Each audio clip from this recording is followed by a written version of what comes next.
Hi, everyone. It'll take people just a little bit to get logged on. Oh, Ian, you're going to share your slides, right? And Shall you've I do got that that? all Shall I set do up. that now? Or shall I? No, just so you know how to Okay. do it. Yeah. I think I know how to do it.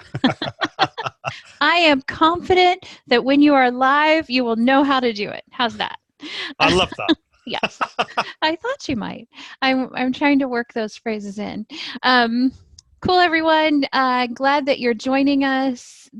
I'm Susan Muller. I work with BuzzSumo, and I'm here with Ian Anderson Gray. And we're just chit-chatting as we wait for the top of the hour to roll around. Ian and I have known each other in the context of work for several years now, so it's always fun when we get to actually chat on sessions like this. I'm in New Jersey, and Ian, why don't you tell us where you are? So I'm just south of Manchester. It's a little village called Cheadle in the UK. So yeah, I don't know whether that means anything, but yeah, it's a nice part of the world. We're close to the city, but also close to the countryside. So it's the best of both worlds. That's cool. So when you use the term village in the UK, what does that mean? So I watch all these UK real estate shows because I do, and they're always talking about they want a village location. So what does that Yeah. mean? Well, I suppose if I'm going to be pedantic, I don't technically live in a village. I live in a town, but it's kind of weird because we're very close to Cheadle village, but because places have grown over the years, it's effectively become a town. So I don't know how many people it would be. Maybe, I don't know, it's probably about 10,000 people in Cheadle.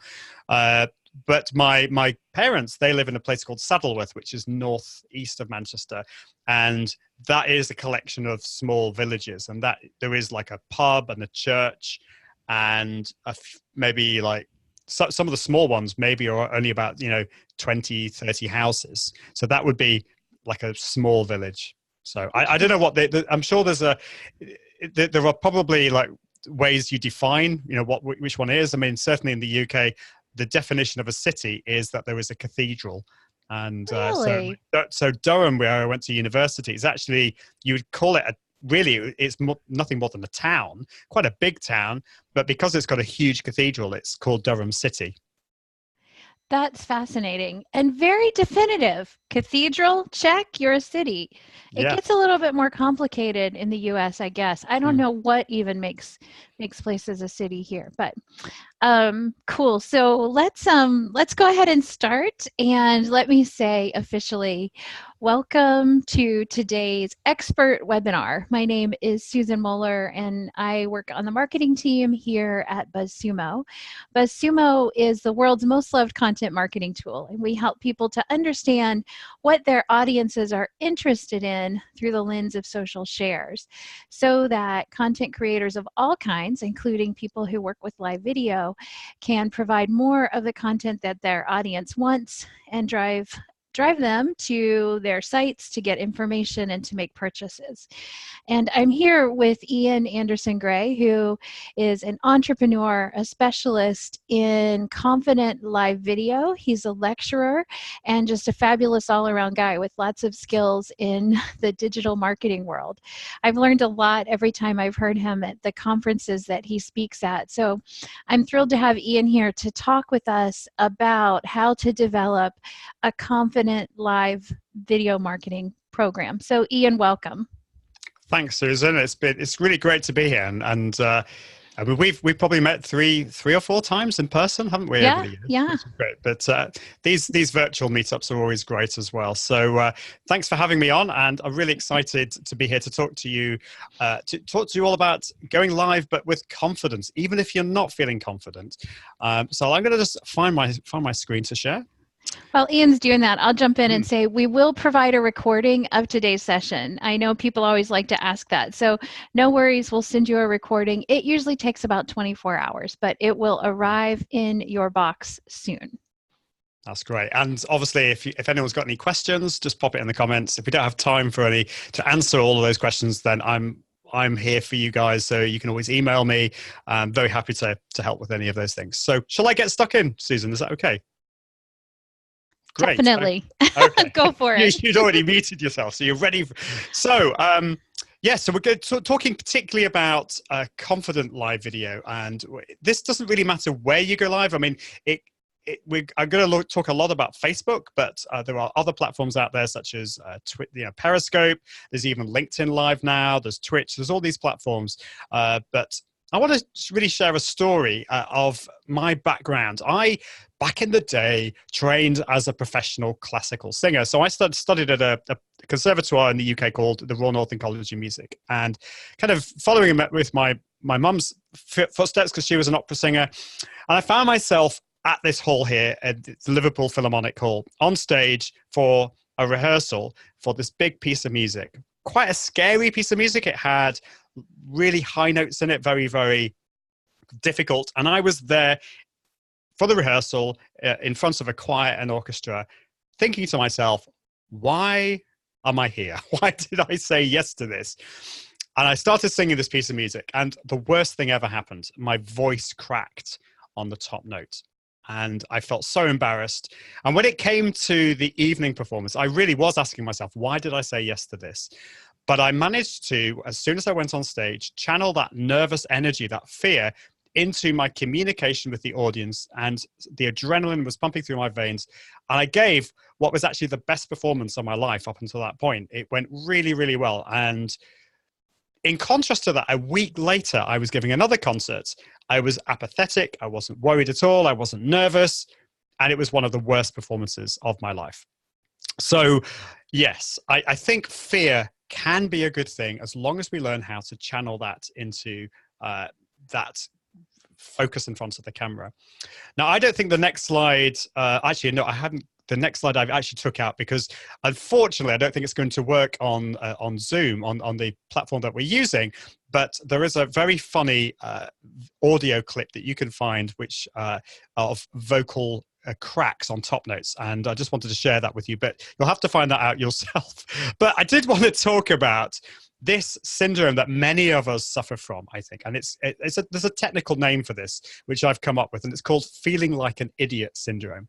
I wonder how many of us actually suffer from this. And when it comes to live video, I think this is a real fear that we have. We're just worried about looking like an idiot. If we are wanting to put ourselves across as an expert, what happens if we open our mouths and absolute gibberish comes out? I think we're worried about those things. So I'd be interested to know, put in the comments if you feel you suffer from this, like most people I think do. I asked clients and my audience all around the world, what is stopping them from going live on Facebook or whatever platform it is? And they came up with loads of ideas, which I've put into this word cloud, such as a big thing is consistency or lack of it. It could be getting started. It could be figuring out what to talk about. It could be the technology. It could be a number of different things. And I put all these together and found that there were really three main barriers to live video, three main issues that people struggle with when it comes to live video. And the first one is really the gear of live video. It's the technology. So it could be the lights, it could be your background, it could be your computer, your phone, whatever. It's something to do with that you're struggling with. Or it could be the fear of live video, actually getting in front of the camera, feeling like an idiot syndrome. It could be something like that. Hope you're impressed. We've got gear and fear. And I really struggled to get the third one to rhyme, but I managed to. So somebody came up with this because it's the content and marketing sphere. I hope you like that. So it rhymes. So this is all to do with what to talk about. What on earth do you talk about? And again, people struggle from pressing that go live button because they don't really know what to say. And they're worried about them opening their mouths and nothing comes out. But before we dive into those three challenges on what to do about it, I wanted to share some real life examples. There are loads of these, but I've only got time for a couple to share with you. So this is Jennifer Hamley, who I had the pleasure of meeting about a month ago at a conference in Newcastle. And she was really struggling to sell her luxury handbags online. She basically, these are handmade, really professionally made handbags. And she decided to go live for over a week. They were going to do 8 live shows. And she didn't really know what was going to happen, but she was able to talk about these handbags. And her goal was to make £1,000 of sales in each show. But in the end, in the 8 shows, she sold over £12,000, and she had such an amazing experience from that. And then there's another example is my friend Natchi Lazarus, who is helps out a church in India, in Chennai, India, and they've been live streaming their services there for many years. But it was basically in 2016 that they started live streaming on Facebook and some other platforms such as YouTube and Periscope. And they found that now, on average, on Sundays, they are reaching over 40,000 people on Facebook alone and been able to double their church attendance in the last 5 years. So there are loads of stories that I could share, but those are a couple of ways that Facebook Live in particular is being utilized. So some great stats here from BuzzSumo. And I love this graph because it quite clearly shows you the differences in the number of interactions. So this is engagement, posts, so comments and likes and reactions. So compare Facebook Live with other types of posts such as images and links. You can see quite clearly that Facebook Live videos get a lot more engagement when it comes to the type of posts on Facebook. And then there's some stats here. So this is some data from Social Bakers that show, again, live video compared to other types of posts. Even pre-recorded video is doing much better in terms of the number of interactions. So this is for Facebook beauty profiles and large brand profiles. You can see quite clearly in all of these that live video per 1,000 fans is getting a significantly larger amount of interactions there. And then my friends at Agora Pulse did some research, and they found that with Facebook live videos, they receive on average 75% more shares than regular uploaded video.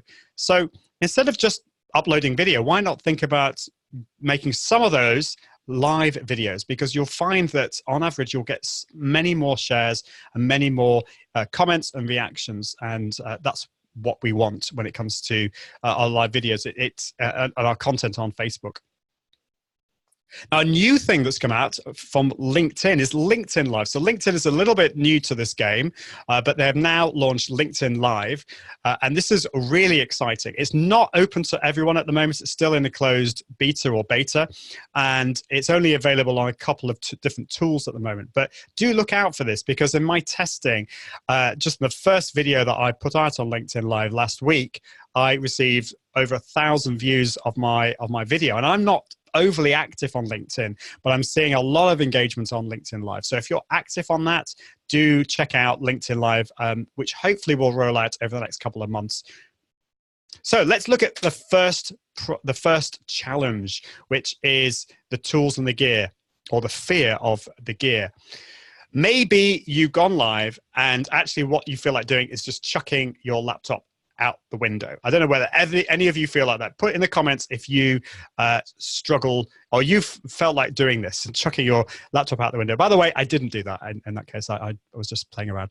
But what do you actually need to go live with? You know, what are the things you need to go live with? I think we could overcomplicate it. Any ideas, Susan, what we need to go live with? Yeah, so I'm thinking a camera and a makeup artist and good lights and a mic. Okay, that's all good stuff. Okay. Yeah. Is that complicated? Well, but I think that's the thing, because in a way that you are overcomplicating it, because we don't need as many things as that. But that's exactly what we do. I mean, I do that myself. I overcomplicate things. So actually, to begin with, and I think this is really important, don't overcomplicate things, because you only need 2 things to go live. At the start, I mean, you can go all fancy later. I'm not going to stop you from doing that. But to begin with, the first thing you need is just either a device, but it's either a smartphone or a computer. So just a modern Android or iPhone is absolutely fine. It doesn't need to be the latest, as long as it's got a camera. Or if you're going to go a bit more fancy, then you can go live from your computer.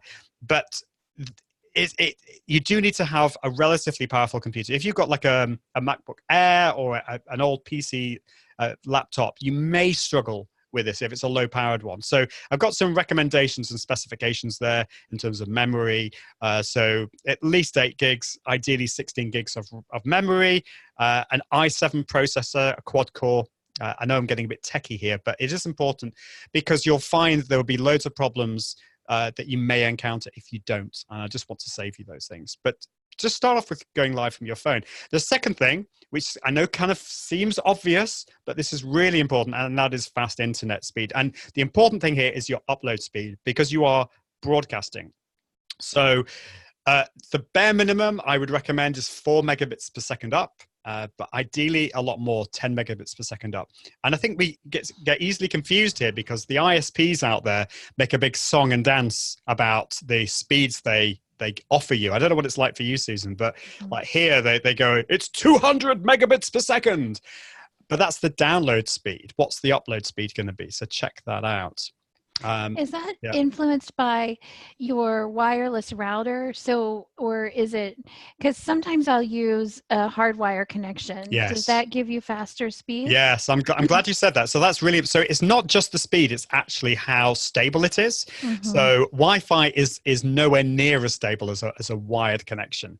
Obviously, this is only important when we're talking about from your computer. On a phone, you can't really plug it in wired. So if you can plug it in directly to your router and do it that way.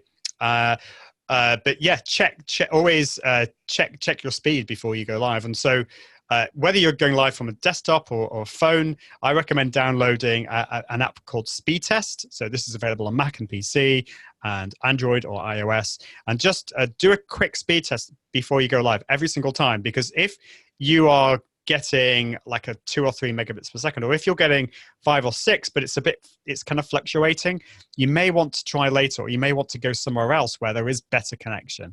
And I promise you, I have had so many bad experiences when I've not done the testing beforehand. And if only I'd done that, I'd have saved myself a lot of headaches.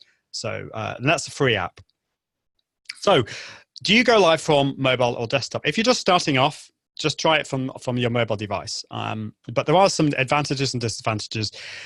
The great advantages with going live from mobile is obviously it's easier to set up. And actually, I think it could be more raw and authentic. You know, if you're going live from your phone, I don't know, it just has this more kind of human feel to it, because you're not having to do anything fancy. So it's great for spontaneous lives if you're just going out and about, or you're just walking around your office or wherever you're based. It's a very, very easy way to do it. And disadvantages, though, is it's difficult to bring in guests. You can't schedule your live videos on most of the platforms, and it's not possible to share your screen unless you get your phone in front of your computer and try and do it that way, but that's not so good.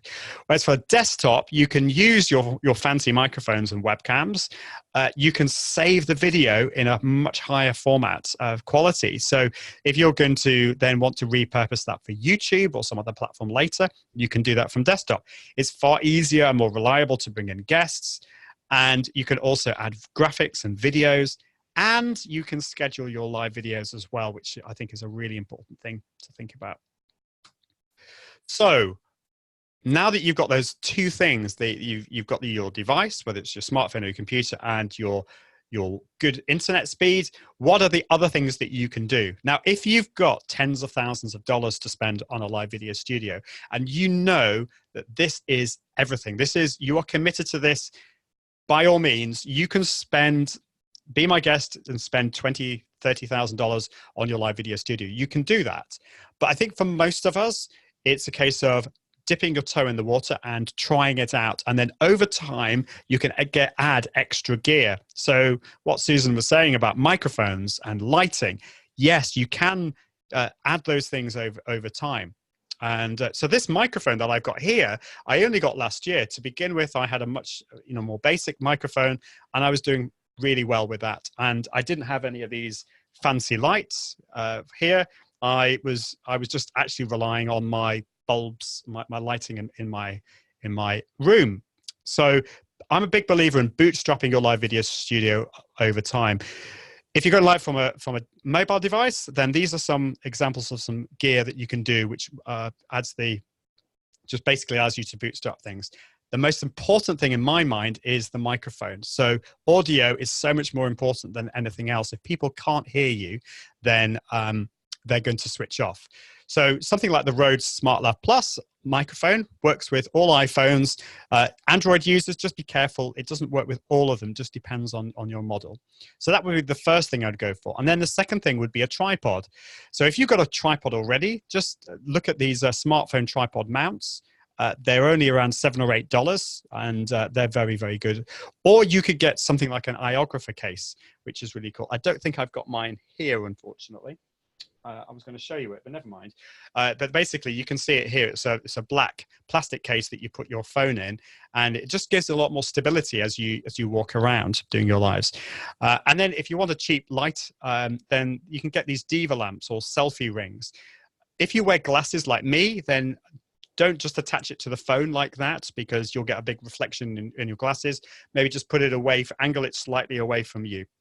And that's a quick and easy way to add some extra professionalism to your live videos from your phone. If you're going live from your desktop, again, I would start off with ideally upgrade your microphone and your webcam, because most laptops, if you're going live from your laptop, the integrated webcams are usually pretty poor.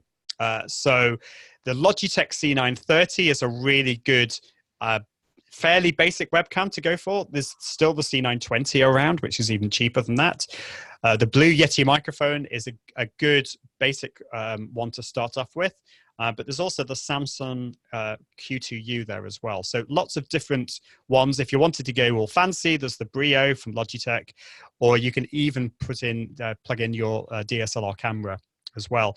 And then we've got the Stream Deck there at the bottom, which I've got one of these. I don't know whether I can show you this in the camera. But I've basically what this does is it allows you to switch scenes and bring in audio. So I don't know whether this is going to work. Probably won't actually, but if I press this, you'll get a cow noise. So whether that probably didn't come into the audio, but I can press buttons and add some extra audio into my live shows. So that's something else you can look into. So if you wanted to go live from your desktop, you will need to use a live video tool. So there's a number of different ones that you can use. And the ones I'd probably recommend starting off with are directly through your to your browser. So you just load up your browser and you use one of these services to go live to whatever platform you wanted to go to. Probably the most well-known one is BeLive. This is either free, they've got a free plan, or it's $12 per month. So if you just go to BeLive.tv, this either allows you to stream to Facebook or Twitch. And it also has the ability to highlight comments on the screen and bring in guests really easily. But there's a newer one, which I really like. It's called StreamYard. Again, it's got a free platform or a slightly more expensive one at $25 per month. And this allows you to go live to not just Facebook, but YouTube and pretty much any platform out there, actually. So it's really good. You can do the same kind of thing, bring in guests and highlight comments on the screen. So those are really easy to use ones to start off with, and they are very reliable. If you are a Mac user, and unfortunately PC users, this is only available for Mac, but it's a really good tool called ECAM Live. And this is a desktop app, so you download it to your computer. It's relatively inexpensive, so it's $12 per month. It's easy to use, and you can highlight comments on the screen. It works with Facebook, YouTube, Periscope, and pretty much any other platform out there. You can add in your own videos, and you can bring in guests via Skype. This is the one that I use on a regular basis because I found it's very reliable, and it does everything that I want to do. And a really good thing is it allows you to save the video in full HD in high definition. So it means if you want to repurpose your videos later on, you can do so because you've got the high quality video stored on your computer. But it is only for Mac, I'm afraid. If you wanted to take things, even further to the next level, then there's Wirecast. Now, actually, I would say ECAM does a pretty good job. It does most things that you'll ever want to do. But if you want to do some more fancy things, then Wirecast might be something that you want to think about. It used to be $695, but they've just launched a new cheaper version called Wirecast One, which is just under $250. So this is available for PC and Mac. You can do loads of amazing things like stream to multiple platforms at the same time and bring in guests and do all that kind of stuff. But it is a bit more expensive and requires a powerful computer. I have a question about that. It looks like you're editing, but are you actually just setting up the live and adding to it as you prepare via Wirecast? So you talk about the screen here. Yeah. Mm-hmm. So this is and it's kind of similar in, I don't know whether you can see here on ECAM. So on the Mm-hmm. left hand side there, you can see that there are different scenes. I don't know whether you can see that. So I've Mm-hmm. Yeah, I set can up see these it. scenes. So in that example, I've got my pre-show slot or shot, it's called, and so I've got myself and my co-host there, and Uh-huh. then the second one, and I can switch to this using my Stream Deck or short keys. I can go to my intro video, and so we can do all of those ahead of time. And so with Wirecast, so it's similar kind of thing. So these are my kids. We were doing this fun thing last year together, and I've set up all these scenes beforehand, and I can switch between them. Does that make sense? Yeah, that's fabulous. Thanks. And is that $249 a month or $249 one time? Oh, that's a good point. Yeah, it's $249. I think in order to get, it's one of these. I can't remember the name of this method that they use, but basically you pay the $249 and you can use that forever. But if you want to get the latest version, you have to pay an upgrade fee every year. It's one Okay. of those things. Whereas the ECAM is just $12 per month, and you always get the whatever version they put out there. So.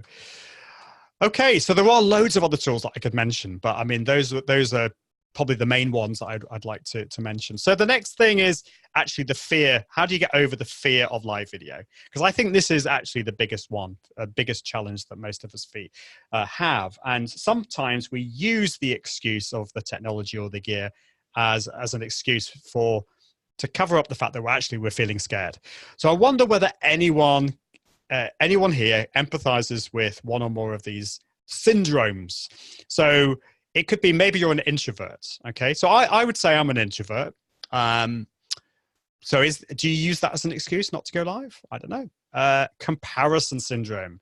So do you compare yourself with other people out there who are going live and they're doing really well? They're so full of energy, and you're thinking to yourself, I could never do this. This is something that I suffer from. I promise you. I see so many other people out there doing amazing live video. And then I've said to myself, well, I could never do that. So I stopped going live. And that's a silly thing to do. But we do it. Or it could be feeling like an idiot syndrome. Or it could be you don't like the way you look. Or it's imposter syndrome, which a lot of us suffer from. Or as I said before, it could be the technology. You're using that as an excuse. And I used the excuse that I felt that my background or my lighting wasn't really very good. And so I stopped going live for a whole month because I was trying to kind of find a better way of going live, trying to set up a better system for myself. But I found that my audience were actually just waiting for me to share my knowledge. And I was stopping myself going live because I was worried about the way my background was. So that's another excuse we can have. So I want you to think about, instead of trying to be perfect, embracing the wrong, because this is really why people love live video. It is putting a bit more of the humanity into our live videos. So a friend of mine was going live, and this is my friend Janet Murray, and she forgot to press the end broadcast button. So she thought she'd ended the broadcast, but she'd carried on broadcasting, and she was eating what we say in the UK. This is a crisp sandwich, which I suppose you'd be translated as a chip sandwich. And have you ever had one of these, Susan? Have you ever had a chip sandwich? I don't know. I've put potato chips on a Potato chips, sandwich. Is that but what? not. Yeah, so in potato chips in the sandwich. Yeah, Yeah. I've done it, but I thought it was original to me. So um, I'm slightly embarrassed about the fact that I put potato chips in my sandwich. It's okay. I've done it too, and it is a thing. But so she was eating this, and she didn't realize. So a lot of people were notifying her, saying, "Do you realize you're live eating your sandwich?" It could have been a lot worse, but Yeah. she got a lot of engagement from that. And so one of my clients, she had a fancy background, and that fell down on her halfway through the broadcast. That's another thing that happened. Or the cleaner, I think this was the same person actually. The cleaner came in and started emptying the trash. Or this is my favorite. And by the way, I did the first one. I've forgotten to press the end broadcast button. So it happens to all of us. But this is wonderful. So this was, I can't remember who it was, but somebody was broadcasting on their phone. They were broadcasting from their office at home. And I'm sure your office isn't like this, Susan, but she was struggling to find a tidy part of her office. It was a complete disgrace. But she found a corner, and she went live. And at the end of it, she was trying to press the end broadcast button, but she pressed the flip camera button, only to reveal her whole entire messy office. But you know what? People really empathized with that. Really, people thought, you know what? I have a messy office where you're human. And that was actually great. So although she was probably feeling really not happy at the time, it was actually a really good thing. So embrace the wrong. So press that live button, because I love this quote from Philip Kotler. I think this is so true. These days, we're actually, as human beings, moving away from this perfection, this idea of perfection. I wonder how many of us feel that when we go on Facebook. We see all this perfection around. What we actually want is a bit of imperfection, vulnerability. So Philip Kotler says, marketers need to adapt to this new reality and create brands that behave like humans, approachable and likable, but also vulnerable. Brands should become less intimidating. They should become authentic and honest, admit their flaws, and stop trying to seem perfect. I think that's so true. I don't know about you, Susan, but I actually, the kind of content that I like to read are the ones that have a bit of humanity. And yes, they're showing, they're giving me some really interesting information, but they're also showing a bit of humanity too. Yeah, I agree. And I think my kids are much more attuned. They're much more used to being on camera. They've grown up with Instagram. And for them too, I think they expect to see people in various states of disarray, you know, and it's okay, I think. Yeah, definitely. This is another great quote. So going live is not about being perfect. Your audience wants to see the real you. So embrace what makes you you. Confidently displaying your flaws and imperfections will allow you to really connect with your audience. So I don't know who came up with that quote, but it's a pretty good one. Yes, I think you said a really interesting thing there, Susan, about our kids. Some of our kids, they're used to being on camera, but maybe older generations, if I can call us that, I don't know. You know, we're not so used to doing that.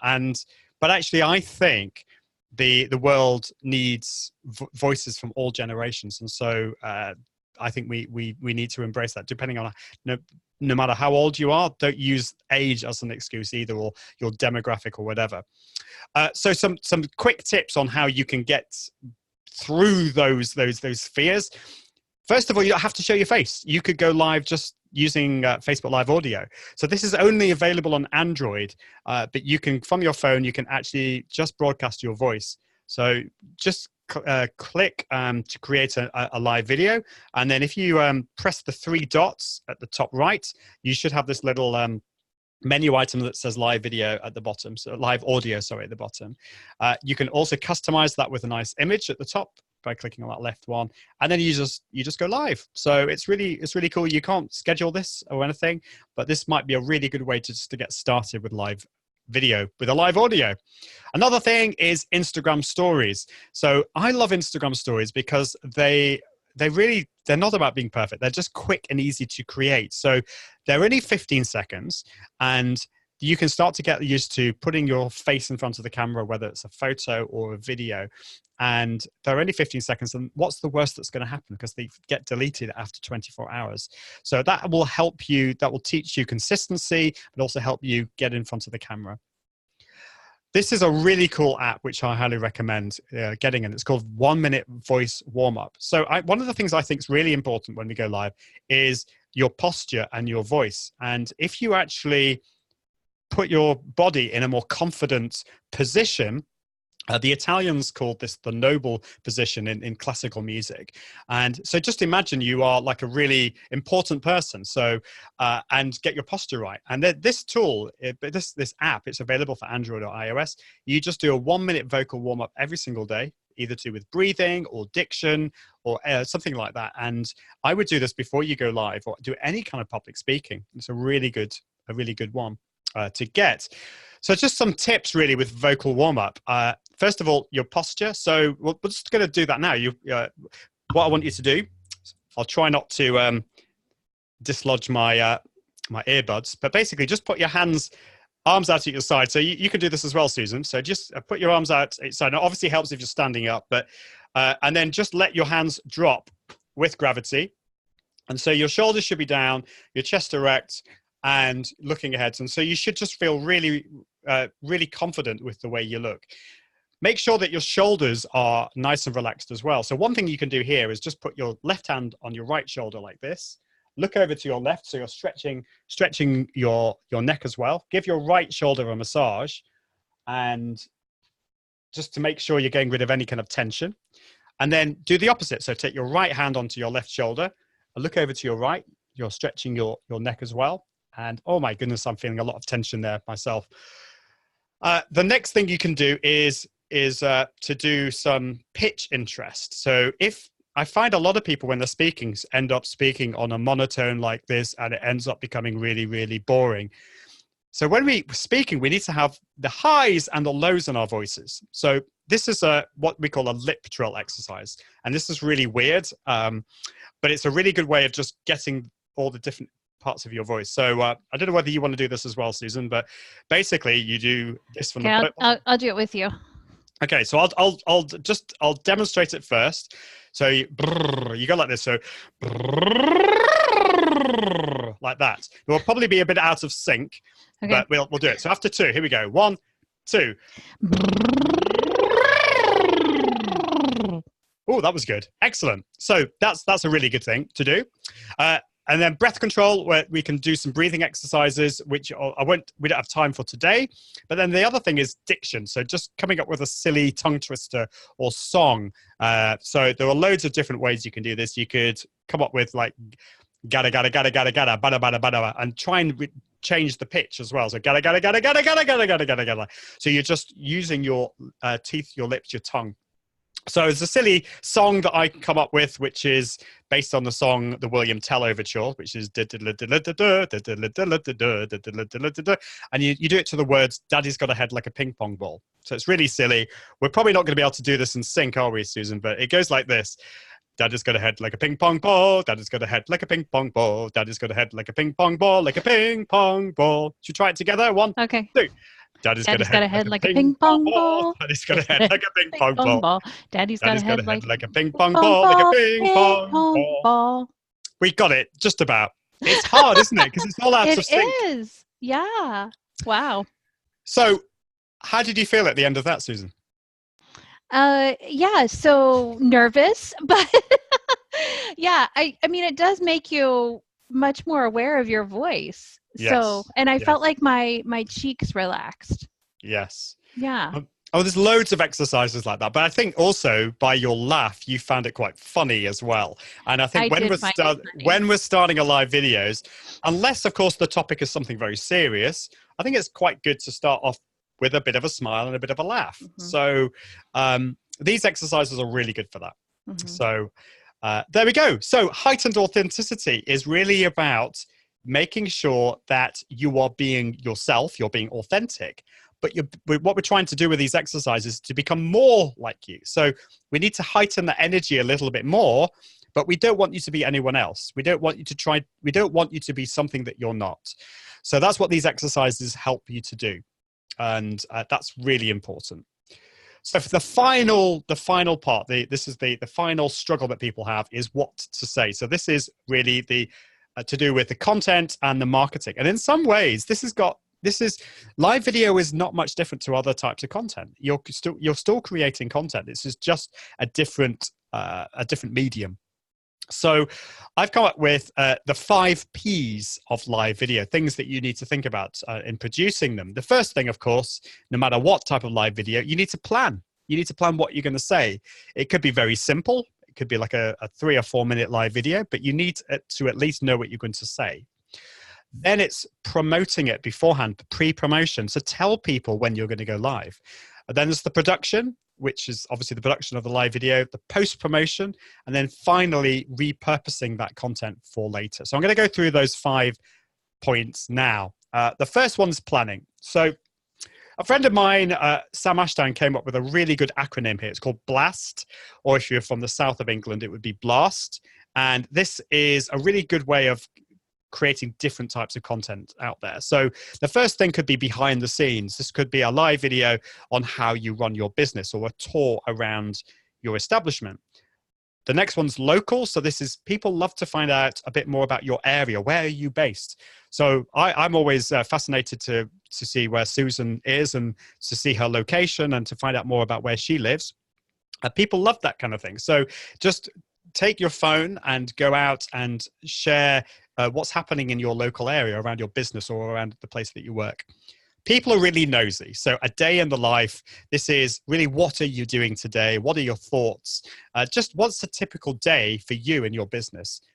And again, on the nosy theme, a sneak peek. So this could be something new that you're working on. And the great thing about live video is that you can actually ask your audience what they think of it. This is something that you've not shared anywhere else, but you can get some ideas from them and develop a new product maybe from talking with your audience. And then the final thing, which is something that we think about the most probably when it comes to creating content, and that is the pillar content, the how-tos, the blog posts that you're maybe repurposing into a live video. And I suppose that's the type of content that I enjoy the most and the one that I do a lot. So you can do a how-to and maybe share your screen and share your expertise, really. You could use many tools to help with the planning. I mean, pen and paper is good, Excel spreadsheets, or use a tool like Content Cal, which is a content management, a content planning tool. So if you work in a team, you can just get your team and yourself to brainstorm ideas and put it into the pinboard. And then once you've gone live, you can then just create content for your pre-promotion very easily from this tool. So there are lots of tools like this, but Content Cal makes it really easy, and it's something that I use. When it comes to the pre-promotion, though, you can use just promote it on social media, promote it on your email list, just the same way as you would promote any other type of content out there. One thing that I really like is to create a trailer video. So I'm using quite a few different tools for this, but one I particularly like is Wave Video. So this is an online video editor, and it comes with a really amazing stock library of videos, and you can create videos very quickly and easily. So this is one we had Mark Schaefer on the Free Range Social Show, which is one of my shows, and we created a little trailer here about his Marketing Rebellion book, which was what we were talking about there. And then you can download it in horizontal or square format, or even in an Instagram story portrait format there, which is really cool. Then there's other ideas. You could use messenger bots. So this basically allows people to be reminded, or you could create lead magnets, and when people leave comments in your live videos, you can send them posts, so PDFs or other things, that kind of thing. So it's very easy using a tool like ManyChat. You just create a new broadcast, and this works with scheduled live videos. So you can very easily send them a reminder and do other things that way. And then it comes to the production. So when you actually go live, what do you actually do? There's quite a few things you can do. You can, first of all, ask people about themselves. Make it easier for mobile users. Don't ask them to answer big, long questions. Maybe just ask them, if you think this, just type the word apple or banana, or maybe type the number 3. Make it easy for them, because it's a lot easier just to type one number or letter on a mobile. Now, you need to be careful with this one, but it is a good idea to ask for shares, likes, and reactions. But Facebook in particular are becoming they're actually trying to dissuade us from doing this. They're actually listening into our conversations. And if they hear you asking for this, but we'll have to see how this happens. But we've heard reports that they will actually be demoting your videos if you do this. But you can basically ask people to get involved with your videos and to give them your thoughts, give them their thoughts on what you're talking about. You can cross-post on Facebook. So if you're connected with other Facebook pages out there, if you're bringing a guest on, you can directly post the live video to their page as well, which is a great way of engagement. You can have some interactivity with polls. So loads of different things there that you can add to your videos. But one thing to bear in mind, no matter what platform you're on, whether it's Facebook or YouTube or whatever, you need to think about your current, the first people that will watch your video are actually people in the future. These are your replay viewers.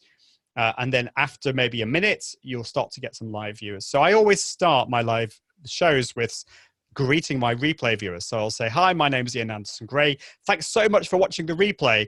And today we're going to be talking about, and then I'll summarize what we're talking about. So once the live viewers come, you can obviously greet them and mention some of their names, but don't spend too long on this, because that makes the replay, people who are watching the replay, it gets a little bit boring if you do that. In terms of the structure of your live videos, one of these 5, make sure you're putting 5 of these contents, these points of the structure in, if I can get my words out. So the first thing is affinity. Create a bit of empathy. Ask your audience what they're feeling about a particular situation that you're talking about, and then reassure them, explain, then summarize at the end, and then at the end, finally, make sure you do put a call to action. Where do you want them to go next? It could be a blog post that you've created. It might be a form that you've created. Or it could be you just want them to do something at the end of it. So make sure you do that. So just briefly on the post promotion before I get on to the exciting bit, which is the repurposing. This is very similar to the pre-promotion, but once you've press the end broadcast button, it becomes a piece of evergreen content. So don't just leave it there to die. Make sure that you go in and you respond to those comments either directly on YouTube or Facebook, or use a tool like Repurpose or whatever social media management tool you want to reply to those comments. And you can also just add some extra show notes to the post, or send it out to your mailing list or to your social networks. Make sure that you're promoting it not just beforehand, but also afterwards as well.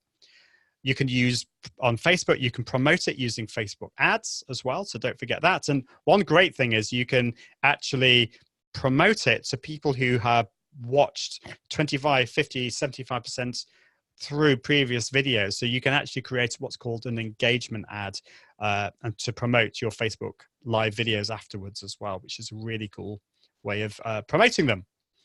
So the final thing is repurposing. And so this is the bit that a lot of people forget, because you need to actually get your videos out to other platforms. So you can take your videos and make them into a blog post or Instagram stories or LinkedIn videos. You could even make it into a podcast. So do think about those things. And if you want to make that easier, use a service like Rev, which allows you to transcribe your videos and create things like closed captions to upload to your video as well. And there's also another tool called Sonics, which is very similar. This Rev allows you to, it actually uses real human beings to do this, whereas Sonics, what that does is, I think it's all an algorithm. And that's, I think, it. Wow, that is amazing. I learned so much from you. I'm really excited to try the different things, and I love the idea of greeting the replay viewers first. Just so much to think about. And I know we're almost out of time.